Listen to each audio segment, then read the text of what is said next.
ప్రేమిస్తున్నా అన్నప్పుడు నీ ప్రతి ఆలోచన నా గురించి అన్నావు. ఇలాగే నా ఆలోచిస్తున్నావు. నీ ప్రతి అడుగు నా వైపే అన్నావు. ఇలాగే నా స్పై చేస్తున్నావు.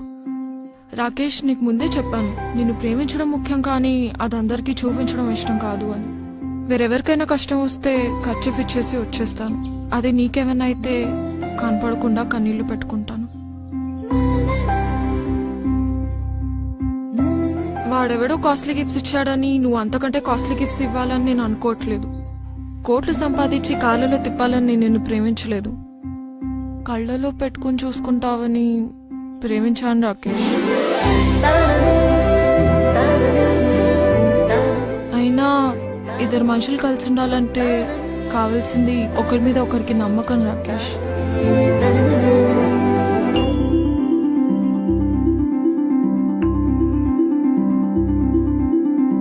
ఒక అబ్బాయికి బాగా తాగే అలవాటు ఉందని తెలిసి కూడా ఒక అమ్మాయి ఎందుకు ప్రేమిస్తుంది అంటే ఆ అబ్బాయితో అలవాటు మానిపించగలనన్న నమ్మకంతోనేగా. ఒక అమ్మాయి 6 మందితో క్లోజ్ గా ఉన్న అబ్బాయి తనని ఇష్టపడుతున్నాడు అంటే ఆ అమ్మాయి తనదే అనుకుని తను తప్పు చేయదు అన్న నమ్మకంతోనే. ఆ నమ్మకాన్ని ఒమ్ముపాలు చేయను నేను ఎప్పుడు. అందుకే నువ్వు ఏ అమ్మాయితో మాట్లాడినా నేనెప్పుడు క్వశ్చన్ చేయను, కోప్పడను.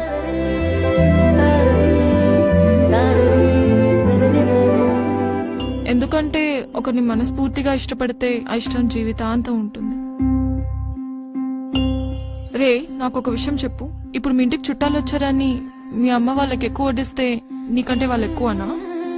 ఇక్కడ వీడు అంతే, వాడు నీకంటే ఎక్కువ ఎప్పటికీ కాలేడు. ఎక్కువ కాదు, అసలు వాడికి నీకు సంబంధమే లేదు.